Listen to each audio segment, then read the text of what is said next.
Good afternoon and welcome to Dateline New Haven on WNHH-FM, your home for community radio at 103.5 FM. My name is Paul Bass, inviting you to look behind the headlines on the stories that make our community tick. Well, you're going to meet a guy this morning who's looking to make our community tick and our state tick this year, and you're going to be seeing a lot more of them as the months go on because there's a governor's race this year. And this man in the studio, Bob Stefanowski, is the Republican seeking to unseat Ned Lamont, assuming he's still the candidate for governor, as the Democrat in November. Bob, welcome to Dateline New Haven. Good morning, Paul. Thanks a lot for having me on. I really appreciate it. Well, I really enjoyed when you came on during COVID when you were handing out the mask, but we were on Zoom, which I can't stand. Yeah, so I'm glad I can see you right here. So anyway, I just wanted to say happy birthday. Happy birthday. It's not your birthday? No. I could have sworn it was your birthday. No. May 21st. Mark it down. Well, you know why I thought it was your birthday? Why? I don't know anyone who's gotten a better birthday present than you have. I figured you got such a present. I How knew can that you was your a trick birthday? question. Yeah. I mean, here you are. You're running for governor, right? You're running for the second time. Yeah. You're running against Ned Lamont, who you ran against last time, and he beat you. And, you know, it was kind of the Trump year, anti-Trump vote year. But here you are running, starting a campaign, and like a gift from heaven, you have a corruption scandal facing your opponent. And every day, it's one of those drip scandals. So every day, everybody who follows media in Connecticut is seeing your opponent's name next to the word corruption. And there's always a little bit coming out every day, a little revelation or something that somebody's saying is he's responsible or not, more questions to be asked. Is there a better present for someone running for office than to have his incumbent opponent have probably weeks or months of daily stories tying him to the word corruption? Well, and I really am being genuine when I say this, Paul. It's not good for the state of Connecticut. And yeah, there might be some political advantage to it. But when you look at what's happening, when you look at and it's not just the school stuff. You look at Governor Lamont giving a no-bid contract to a company partially owned by his wife that taxpayers pay for. You look at some of the stuff going on in West Haven. Certainly, and we don't know whether there's anything to this or not. It appears that there is for the state contracting board. Or state school spending, but we should be focused on kids' education. We should be focused on how we're going to catch up these kids that have been out of school for a year. We should be focused on getting gas prices down, and instead of that, we're spending all our time talking about a scandal. Is it helpful politically? Probably, but I still, it's not right for Connecticut. It shows that we need to get to the bottom of this stuff and root it out and get the people out that are doing it. All right, so I do want to go a little bit more in the weeds in a few minutes. Sure. I want to walk through what exactly the scandal is and then how contracting should work in the public as opposed to the private sector. And I'm going to be talking about how the radio station buys T-shirts. But the first part I just want to ask you, Bob, you ran last time. You know, you run, a lot of people who run for office have to lose before they win, you know, whether it's Bill Clinton or Barack Obama or whoever else, right? But it feels bad. You put yourself out there. It's kind of a popularity contest, even though you focus on issues. You get your butt beat, right? Why are you back? Because I still care about Connecticut, and I do think that of the people that are running, I'm the best positioned person to fix it. There may be other people out there that might be better, but in terms of who's running and in terms of who's willing to put them through the process that we're about to go through, I've got the experience. I've been leading organizations for 30 years, and probably most importantly, Paul, I think I've got empathy. I grew up less than a mile from here, on Dixwell Avenue, Pond Street, over by Southern New England College, College. Right by the border of New Haven. Right by the border, you know, 3-family house. We lived on the bottom floor. My grandparents lived on the middle floor, and we had crazy Southern students on the top floor. Now, was that nicer now? Everyone kind of idealizes the old days when generations lived in the house together. I did it briefly. Is it all it's cracked up to be, or is it kind of nice to get a little distance? I was in second grade. At that age, it's terrific. Your friends are near you. My school was right down the street. I meant family right in your house. Oh, family in the house. Generations in a house. At that age, it's okay, right? You love grandma and grandpa. I'm not sure my parents loved it. Or my dad, because it was my on my mom's side. But I can tell you, I was devastated when they came and said, we're moving to North Haven. And I said, why? And they said, well, yeah, I went to St. John the Baptist School down on the corner. My dad graduated from Hill House. My mom graduated from St. Mary's, never went to college. But thank goodness for me, they saw the value of a college education. And it could be trade school, it could be college, but we moved to North Haven because the schools were better, and the public schools were the way we had to go. I'm a product of the public schools. I get a lot of grief, Paul. Geez, you put a ton of money into your campaign. Well, Yeah, I did, and I'm proud of it because my parents never went to college. They gave me a great opportunity. I worked my tail off. I caught a few breaks. How old are you, Bob? I'm turned the big 6-0 this year. I didn't realize I'm older than you are. Okay, so this was in the 60s. More kids should have the You opportunity. moved in the 60s when there was a lot of flight of families out of New Haven. There to was. the suburbs. That's in the suburbs. And it's sad. I didn't want to leave. My parents didn't want to leave. We were kind of forced to leave. And that doesn't mean we shouldn't have flexibility to move from a city to a suburb, but we shouldn't be forcing people to do it because not everybody wants to do it. So we should be reinvigorating our city so that people don't feel like they have to leave. Bob, so the other part of the question is you told me why you think you can be a good governor. Why do you want to do the job? Why do you want to have, people following everything you do and a lot of headaches and every day there's a fire to put out? I've always liked leadership, Paul. I've always had a saying in the organizations I've run that if something bad happens under your watch, there's only two answers. One is you didn't know about it and you should have.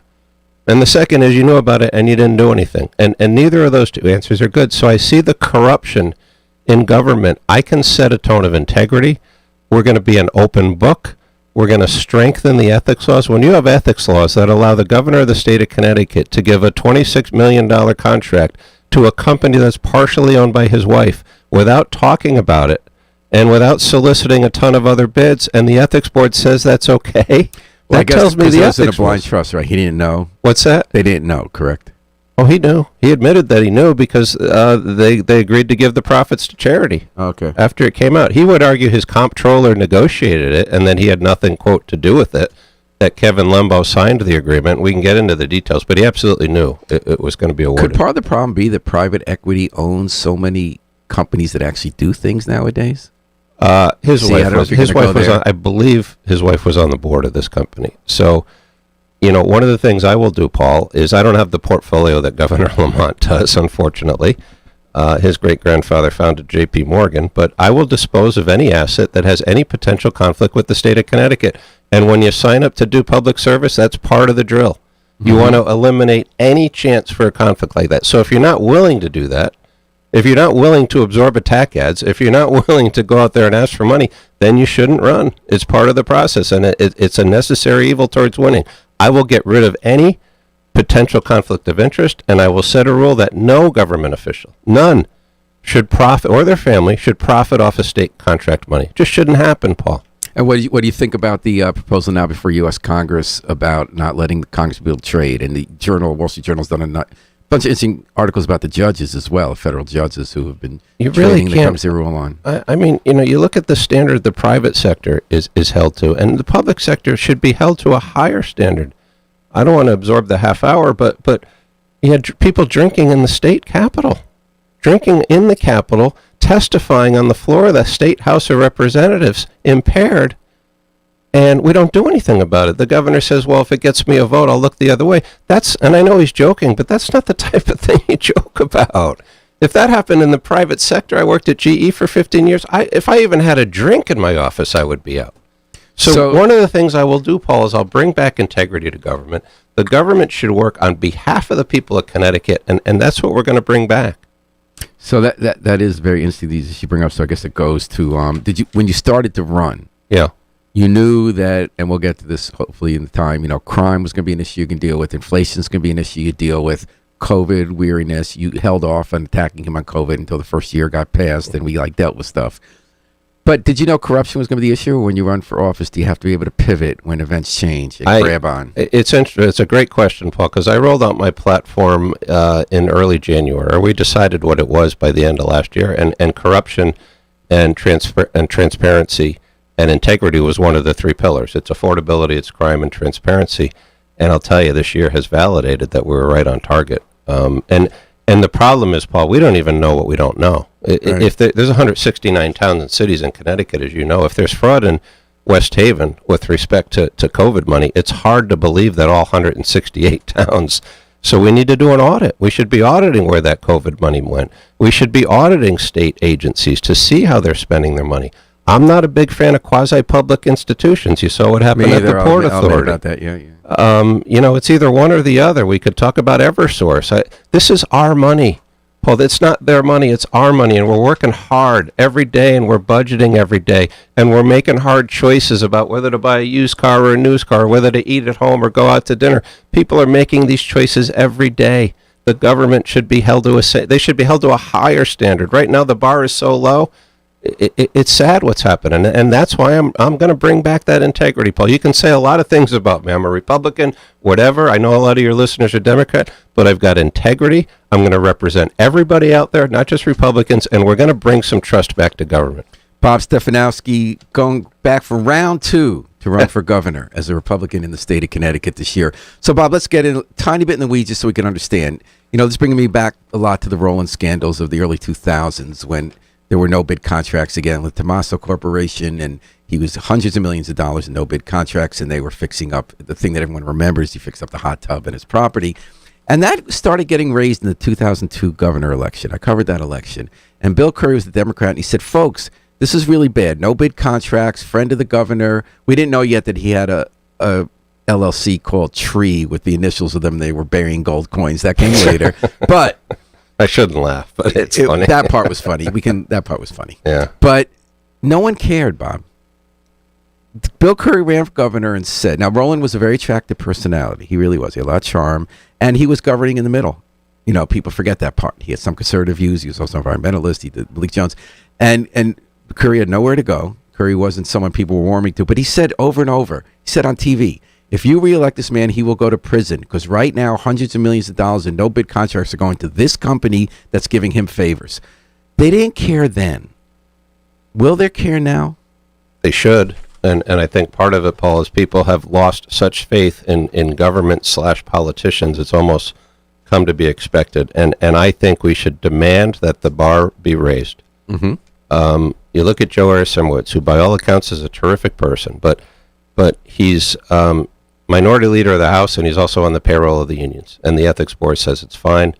We shouldn't live with this stuff. We've been beaten down to such a level that stuff that's crazy shouldn't be happening. Do you think that's a Democratic phenomenon, or is it a bipartisan phenomenon? I think it's bipartisan. I think there's a lot of Republicans that are disenfranchised with leadership. I think there's a lot of Democrats. And one of the things I'd like to do, Paul, and if people don't care about integrity, then they shouldn't vote for me. They really shouldn't. But integrity is important, and I find it hard to believe it isn't. And trying to do the right thing and being empathetic to what people are going through. Governor Lamont's never had to struggle to make a rent payment. He's never had to buy a used car because he couldn't afford a new one. My dad never bought a new car. Never in my entire life. It was always a used car. So having that discipline, thinking about people, it should be important to voters. If it's not, then maybe I lose. I don't know. But all I can do is put myself out there, Paul, say what's on my mind, and most importantly, follow up. So let's talk about this issue. Yeah. Constantino Diamantis. Am I saying his name right? I think so. Okay. So he was this guy who worked for Governor Malloy, the last governor, and he oversaw the state school contracting, where the state gives money to local cities and towns. We got $1.6 billion in New Haven under that program. They did 80 to 95% of our I remember Elicker was saying you were going to go bankrupt. Okay, so and he was going to have to raise taxes, and he needed a bailout. Well, he got it. Diamantis, it was the guy running that program. Lamont comes in. They move him over to number 2 in the budget office, but they keep that portfolio. And then a series of on their own medium interest problems emerge. It turns out he gave a job. He gave the job to his daughter was given got a job by the chief state's attorney. Prosecutor, who was chief state's attorney, who was asking for raises, and that was going to be a decision at I believe it was $90,000 a year for an administrator. So that was the first thing, and Lamont goes, "Holy cow!" Okay, so they get rid of that guy. Then it turns out there's this whole separate issue that these towns are saying that when we got the state money to build these schools or rebuild these schools, we're being told by him, don't bid out these contracts for the work. Go to this list. So that was number 2. That was huge. Then there was allegedly even worse than that. If you want the money, go with this contractor. If you don't, has that part been proved? Hasn't been proved. Allegations. Okay, allegations. Okay, but the first part's proven. What's so interesting to me about all this is no one's arguing about whether corruption took place. There's no proof there's corruption, although that part's not proved. The question is who knew what and why was it okay? So then the side drama comes. That's why I'm saying it's a birthday gift for anyone running against the governor. Because then you have the last remaining black woman in a top position, the head of his budget office, who oversaw this guy Diamantis. And he has a press conference saying they're going after me because I blew the whistle on all the sexism and racism against her from top Lamont officials. And she kind of doubled down on it. She said yesterday in a second time in a press conference basically that it's true. So you're saying, and this is a tough case for a Republican to make, vote for me because women and minorities aren't getting enough, or maybe it isn't a tough one for you to make. That emerged. Did you think there was basis for them saying that, or are they using that for an excuse for malfeasance and not taking responsibility? Well, I think you have to go back to the start, right? It was under Governor Lamont's reign that this function that Diamandis holds was moved from DAS to OPM. And Department of Administrative And Services. there were a lot of legislators at the time that spoke up and said, this is wrong. It shouldn't go to an arguably political branch of the government. This is school spending. Right. He ignored that and he did it. So be it. He's come out and said, Governor Lamont, that he has zero tolerance for ethical malfeasance. Zero tolerance, which is the right thing to say. My point, Paul, is prove it.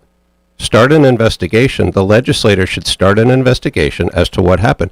It's alleged, and I stress alleged, that Josh Gabal and Paul Mounds knew about this. Right, and that was kind of interesting, too, is they admit a letter came to Jabal in one of his roles, and Jabal just recently, he was really the number 2 guy, even though he was chief staff, and he did, it was interesting what he did with DMV, but anyway, he was chief operational officer after innovation officer, and he got a letter saying we have a problem in our town with being told to hire these contractors. He forwarded that, he said, to OPM because his office didn't deal with that. Is that a good excuse?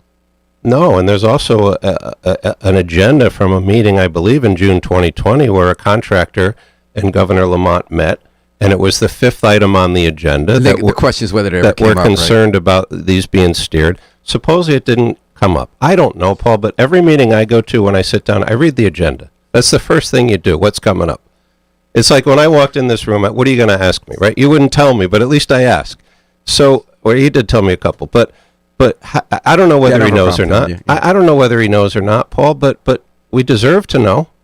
And everybody's pointing fingers at everybody. Yeah, even the Attorney General said he was aware of it, and he referred it to the appropriate authorities. Well, if it's not the Attorney General to follow up and get to the bottom of it, why are we relying on the FBI, the federal government, to come in and do the work that Connecticut should be doing? Because you need an independent agency. You need independent, but the legislature could pick an independent body of moderate Republicans and moderate Democrats and start to look into this. I mean, again, it's hard for me to not be a little bit biased, Paul. If you think we had a Republican governor right now, we wouldn't be looking into it with a democratically controlled legislature. Oh, yeah, it's the other party and the way around. The Roland thing was one email about a hot tub, and the whole state shut down. No, it wasn't one email about a hot tub. Well, it was hundreds of millions. It was hundreds of millions of dollars. At the start. The first thing I heard about it was before the hot tub. It was in that campaign I was covering, and it was about the hundreds. But anyway, your point's well taken. If the other parties, if the other parties in charge, they would look into it. The taxpayers deserve to know. And if Governor Lamont has zero tolerance for ethical malfeasance, he should be the first one looking into it or demanding that we do. Okay, so what's interesting to me, again, you're raising very good questions that are unaddressed. But what's really interesting to me is how much is agreed upon. I mean, there is no question that contracts are being steered, no bid contracts, that pressure is being put on communities to spend public money and not necessarily best way. And then came the last leg. I actually thought the most interesting story was on Sunday in the Connecticut Mirror by Dave Altamari. There's another whole story about Diamandis, which is that they were purchasing, and then as soon as you see waste disposal and asbestos, something's up. Asbestos and waste disposal contracts, not by communities, the state hiring their own firms to do cleanups. They had 284 purchase orders. And tell me if I'm wrong. Purchase orders means you don't go through a regular process. You're kind of adding some other stuff on and you don't follow the rules as closely. 98% of them, all but 15, went to 2 companies. And they were steered to them. Is that the worst thing yet? Possibly, and I don't know. I think it came out. I think Dave Altamari wrote about it. One of those 2 companies was convicted of fraud in the Ganem investigation. And then and the FBI's looking into this too, apparently. Yes. And then the guy killed himself on drugs. They think he killed himself. They don't even have. So you have a dead body now. I don't mean to say that lightly. I mean, drugs are really sad, but it's not just drugs, right? You have a person who is knee deep in this. The feds issue subpoenas, and he's dead. And they haven't said cause. They haven't said whether it was still under investigation. Yeah. So what about that? Sad story. It's sad, and it just hits you how serious this stuff is, and how we really need to get to the bottom of it. And there's no excuse. I don't know why the investigation hasn't started already. God bless Governor Lamont for going to Israel to try to bring new business back, but I don't know that I would have gotten on a plane until I had started an investigation of this. He should start it when he gets back. Okay, so let's recap. You're listening to the Dateline New Haven. Bob Stefanowski, Republican candidate for governor. We talked about what's been learned so far. Bob's talked about specific questions he wanted asked. Just so we can recap what should be done, first of all, in this case, you said there should be an independent legislative investigation on top of the FBI investigation. And why is that? First of all, we shouldn't rely on the feds to clean our own house. And second of all, our level of scrutiny should be higher than the feds. They're looking for criminal activity, I would imagine. They may take a while to do it. I think you got to put the taxpayers first, of Connecticut first. We know. Wasn't it fair to say that in so many things the government does wrong, it's not criminal, it's just unethical? Because two parties have written the rules. That's where I started. Is the ethics rules should be tighter. So that's what I wanted to say second. You started talking about how you would also change ethic rules. You would say that people in government cannot own stock in any company and business. That's pretty easy. If you have 5 shares of GE, that's fine. But if you've got a position in a company where you have influence, you should get rid of it. So where's going to be the line? 5 shares is okay, and how many isn't? Well, I think the further you go, I'll divest of everything. I can control my behavior. I won't hold any equities whatsoever or any debt. We need to think about a thoughtful policy without handcuffing. You know, people have 401k plans and things like that. But people in influence, if you're going to run for governor of Connecticut, you should be willing to get rid of it. I'll sit in cash for 4 years or 8 years. But also, I'll probably make you more weren't money. Just talking about governor, though, right? Yeah. You might make more money. The mattress is looking pretty good at the moment. With inflation, who knows? Yeah. But what are you saying? I thought you were talking about more than the governor. Well, at a high level, anything that you have influence in. So you look at Semaphore, right? Annie Lamont and his family had influence over what that company does. You need to divest yourself of that.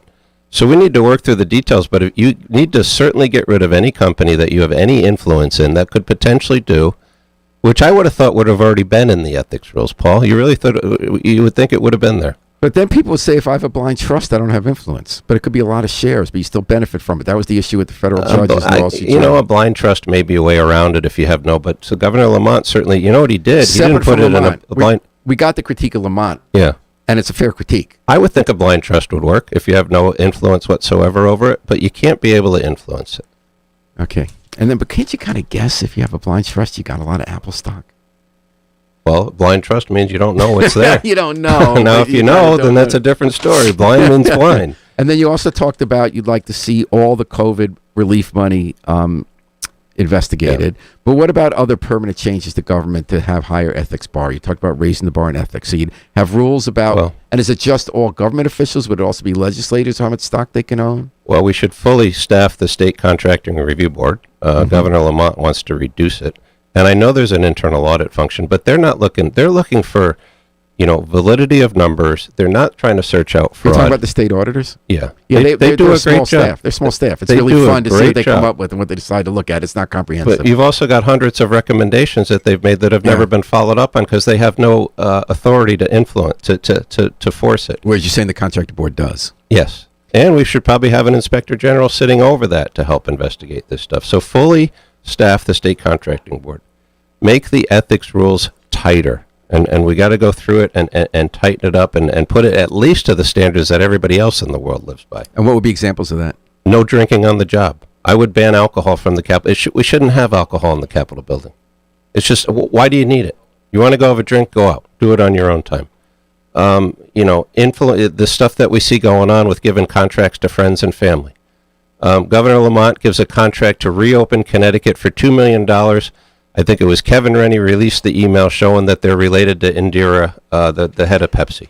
This stuff shouldn't happen. It just shouldn't be friends and family. How would you stop that structurally? First of all, if I find it, the person's out, assuming I've got the authority to do it. If I don't have the authority to do it, they're sanctioned. Whatever I can do to influence. So you got to lead by example. Okay. And when the leader of the state gives a no-bid contract to his wife, that tells everybody else it's okay. I'm going to go and I'm going to get rid of everything. I'm going to tell people no alcohol in the building. I'm going to set an example from the top. Do you think it's possible that his argument is we're so rich, of course I wouldn't be trying to make money for us, and everybody knows that? I don't know whether it was anything intentional, Paul. It's a good point. He's worth hundreds of millions of dollars, but it's a lack of oversight. But you're talking about the message it sends to others too. Exactly. Leadership starts at the top. At GE, everything you do as a leader is magnified 3 times.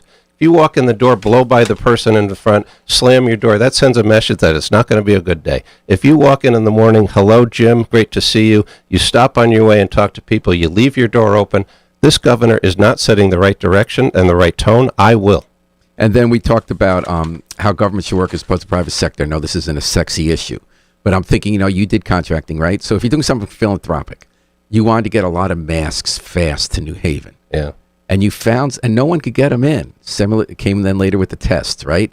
So you found a way because you knew about distribution networks, to get a lot of masks into New Haven and shorter some New Jersey. I would argue that's appropriate, but you can't do it that way in government, correct? You can. Well, I mean, Paul, again, and admittedly, Governor Lamont has done some good things. I don't want to pile on. But he's 10 times more wealthy than I am. He's got a black SUV.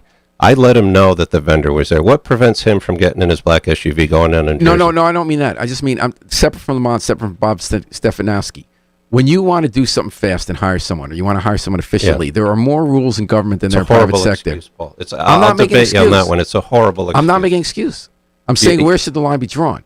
So, for instance, this tiny radio station, when we started 7 years ago, I wanted T-shirts made. I had $300. Yeah. And I knew a friend who had a hip-hop artist. And I thought, it'd be great. He's good at his job. It'd be great to give him the work.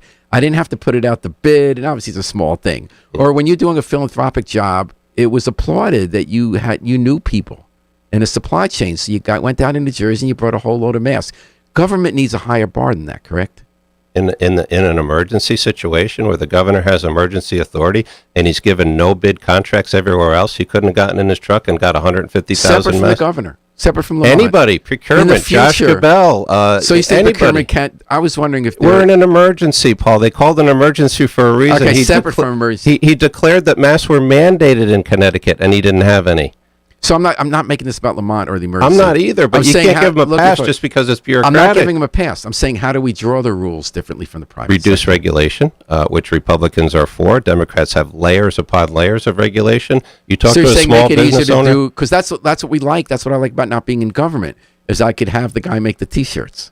Right. But we want to make sure in government that I'm not just giving my friend the T-shirts if there's someone who might be better at the T-shirts who I don't know.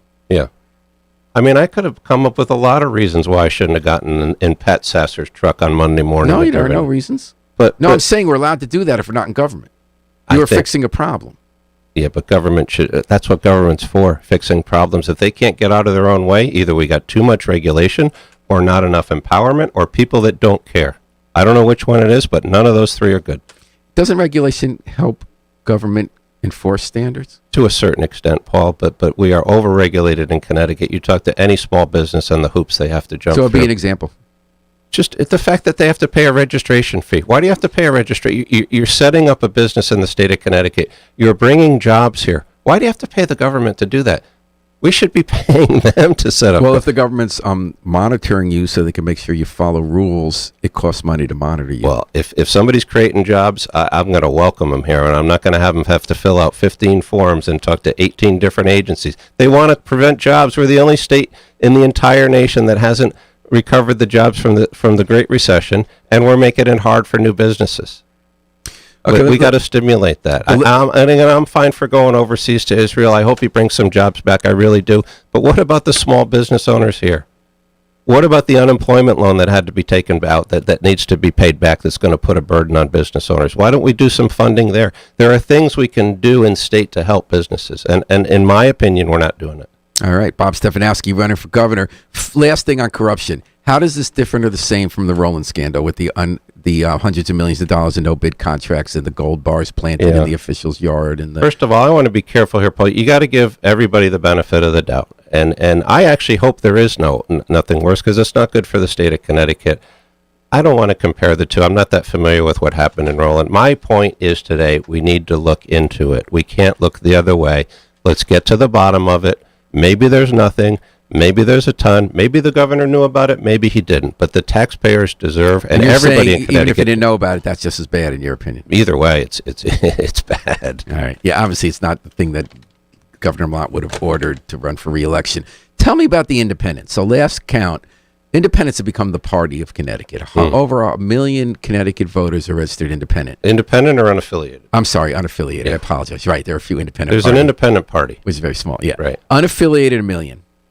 Democrats 900,000. Republicans are under 500,000. Republicans are gone. And yet, unlike with congressional races in your and my adulthood, Bob, people will regularly consider a governor from the Republican Party because they see it, according to one famous Stanley Greenberg poll for Toby Moffett, they see the governor as the banker or the manager and the congressperson as the fighter. So how do you get the independent? Because you're not going to win with the Republicans. How are you going to get the independent? Well, if you look at 2-1 Democrat, and then you got the independent. We were within 40,000 votes last time, so we got a lot of independents that come our way. Yeah. And Osgreebel hurt. God rest his soul. He's a terrific man, and it's horrible what happened, but it didn't help in terms of the Republican side. I would go back to forget about party for a minute, and we're way too partisan. And I know you agree with this, Paul, but we found a way to demonize the other side. You know, the cartoon of 3 Republican moms in Halloween costumes while they're going to the Board of Ed. I mean, and it happens on the Republican side too. We got to knock that off. And when I'm governor, I started seeing that with George Bush II, who I didn't agree with his policies, but I went to Michael Moore's movie about 9/11, and I think like Michael Moore. And I came out of that and I said, I feel sorry for George Bush. Well, you got to be careful, Howard. I don't agree with that guy. I said, no, but like it really wasn't fair the way you demonized. It's not fair. Yeah. And, there are when I'm governor, everybody's my constituent. I'm not going to demonize. I may not agree. So how are you going to get the independent vote? So in 2018, you got killed by the anti-Trump vote. You got to stick to the principles, right? Here's what I'm for. And tell me whether any of these are wrong. I'm for lower cost of living, lower taxes. I'm for public safety, keeping people safe. I personally am for parents should have the choice about wearing masks, and I know some of your listeners may not agree with that. I think the mask thing's over. I am for integrity in government and full disclosure. Those are issues that pass across party lines, and independents are just as concerned with those things as Republicans. So what I've got to do is get out there and send the message. I didn't do the best job of that last time. I spent too much time holed up in my campaign office. I didn't do enough shows like yours. I did NPR last week. I've got to get to people that normally wouldn't consider voting for me. You got to get out of the house more. No, I went to it was a terrific event I went to last night, but everybody there was already going to vote for me. Can I give you a different analysis? Yeah. That might be true. When you lose, you go and say think something you could have done different. I actually thought you did fine last time. I thought that it was pretty impossible for a Republican to win a statewide election in 2018 because all the independents and Democrats were dying to vote against Donald Trump. It hurt. He was so unpopular here, and there was no valve. This time you might have the wind at your back, but Connecticut's not Virginia. But as we saw in Virginia, and we're seeing all over in polls in the country, first time in our adulthood, I think possibly, more Americans are identifying themselves as Republican rather than Democrat when they say when you're voting for Congress. So this time the winds have changed. I agree with that. And you got a president with whatever 40% approval. He's got a terrible approval rating, and on these issues you just mentioned, on every single one, whatever you think of the merits, the Democrats are losing. On every one of the issues, the Republicans were losing last time. So that gives you a shot, but you're still in a state where a Republican hasn't won for 20 years, right? Oh, no, it's less than 20 years. It was Malloy for 12 years. It was about 20. I think Jody Rell. 12 years. But it was 8 years of Malloy and 4 of Lamont. Yeah. Okay. So you got the wind. You said you're going to get out more to places that aren't just Republican. What else are you going to do on those issues? Like, for instance, the school issue played very well for Republicans in Virginia. It didn't play so well in that same election here in Guilford when they tried to say that critical race theory is being taught in the schools and don't teach about slavery. Obviously, I just did a very biased version of that issue. Right. You didn't bring that issue up that much. You talked about masks. How are you going to tailor what's working as a national Republican message to be a viable Republican candidate in Connecticut? Well, first of all, I got to go with what I believe, right? And I believe for parental choice in education, whether they have to wear a mask, they should have some say over what their kids are taught. I'm for school choice. I think the funding should follow the child rather than the school district. And that's what I believe. Whether it's Republican, Independent, Democrat, that's what I believe, and that's what I'm going to talk about. We've got much more of an urban agenda this time. You look at crime right now, New Haven, Hartford, the most violent years in decades.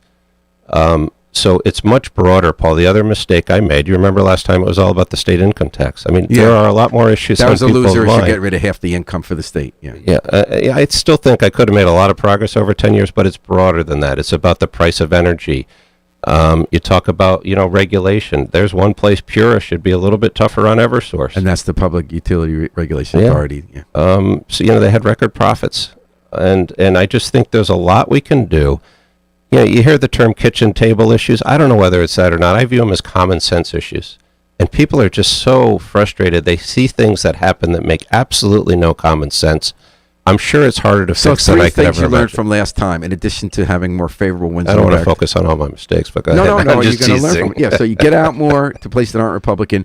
You're not calling for the abolition of the income tax. You're calling for a cut in the state sales tax, which the governor, until this scandal broke, the governor was taking everything Bob was going to say and saying it first, right? Which you don't blame him for, right? It was interesting. I would say something on Monday, and on Wednesday there'd be a press conference. And that's how it works. That's politics. But I'll tell you, Paul, with a governor who's got a 60% approval rating, that shows he's nervous. Oh, yeah. If I were him, I wouldn't care what Bob Stefanowski says right now. But the sales, so what is your position on the tax now? You cut the sales tax more than Ned's saying, or what's the I think what the Republicans propose as a first step is a good start. I believe 5.99%. When you've got inflation at 40-year highs and a fixed sales tax rate, it's costing people more money. Is there a way to sunset that when when inflation drops? Yeah, you should probably think about it. But I'm not a big fan of bringing taxes up once you bring them down. I know, I think, that's what happens. especially when you got billion-dollar surpluses.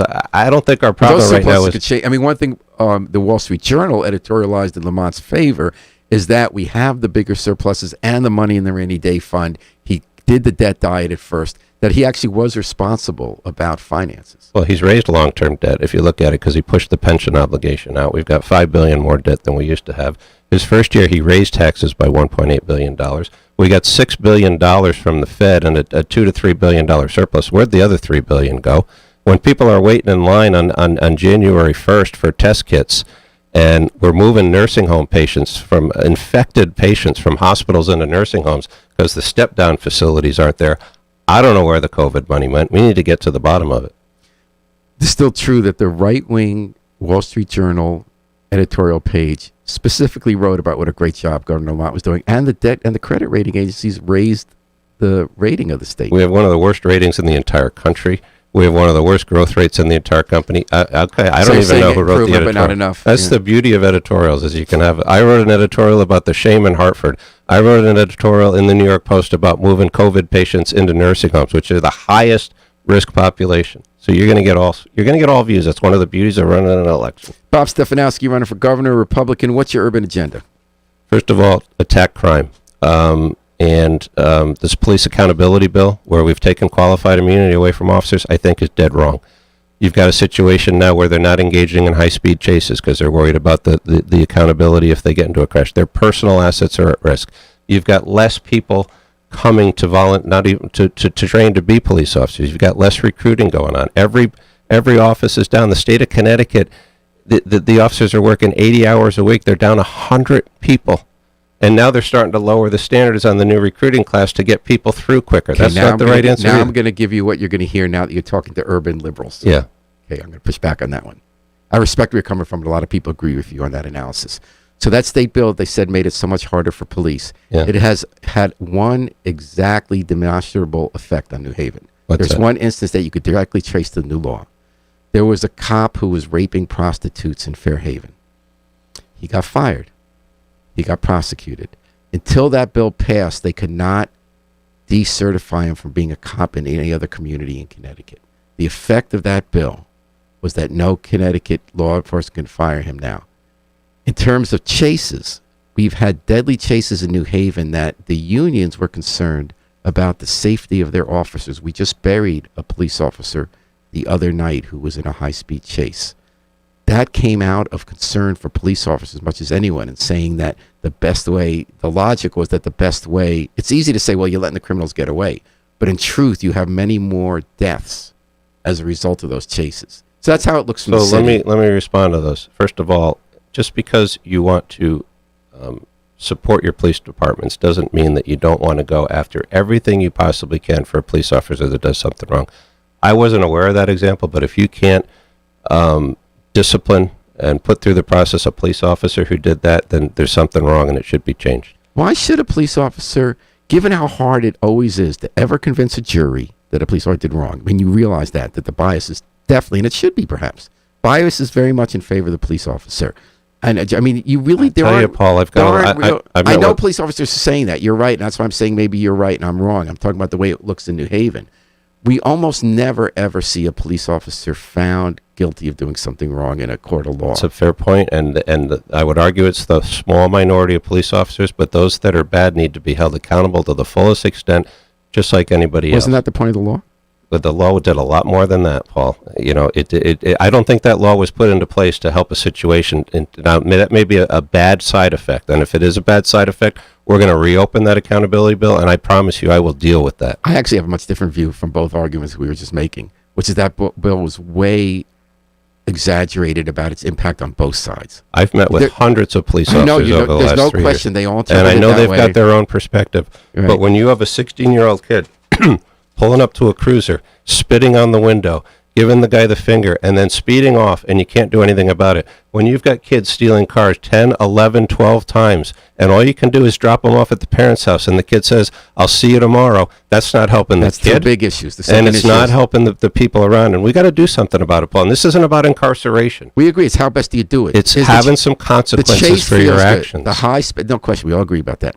The question is what works the best. Everyone would agree with you that there's been this problem. That I'm not sure everybody does. No, the second part. Because if they did, they'd be tightening the juvenile crime rules overnight. But on the first part, on the chase, when you look at the Police Institute, the conservative groups, they've concluded that the chases don't more affect. It feels good. Like you let him get away, I'm running after that guy. That's not always the most effective way to get that guy. So you think if you're doing 70 on the highway and the cop puts the lights on you, the best course of action is for you to speed up? No. And for that cop to not follow you? That's what's happening. I understand that, but I'm saying... And you don't think we should change it? The best way to catch them is you put on the lights, you stay at a distance, but you don't get your own life and everybody else's life around you in more danger. You radio ahead, you get the information, you do... Police work's hard. Police work is hard. Absolutely, which is why I want to support them. But sometimes the harder work is more effective in the long term. And the high-speed chases have been disasters for police officers, and they haven't cut down high-speed driving. So if they're going over 60, at what speed limit do you stop following them? That's a really good question. In Haven, what they've analyzed is that at a certain speed limit, you're not going to catch them, but you're going to have a crash. We should look into it, Paul. I hear your point, but having it be nothing is not the right answer. I hear your point, too. Yeah. This is something that it's a very complicated question. Yeah, it really is. And Bob Stefanowski, before we let you go, I want to ask you, who won the 2020 election? Joe Biden is the rightfully elected president of the United States. As you can imagine, I get asked this a lot. What happened at the Capitol was horrible. I condemned it the day it happened. I still condemn it. Joe Biden's president. It's time to move on, Paul. And who's going to be governor next year? Me. What'd you think I was going to say? So I want to thank Bob Stefanowski for coming into the studio. Thank you. It was a good discussion. I'd like to come back. You're always welcome here. You're always welcome in New Haven, and we're looking forward to a robust Give me a governor chance. race. I'm going to prove to you that I'm worthy to be governor. We're going to prove it to you. Well, you're definitely worthy to have on the air and talk shop with. Bob Stefanowski, running for governor in Connecticut again, 2022. Here on Dateline. I want to thank Harry Drost, the best station manager in the business, putting us on so many platforms that I can't keep track how many people watch this or where they heard it. We're going to take it out with the Afro-Semitic Experience performing I Wish I Knew How It Would Feel to Be Free from the group CD A Plea for Peace. This is Paul Bass inviting you to fly free with us all day, all night on WNHH, New Haven's home for community radio.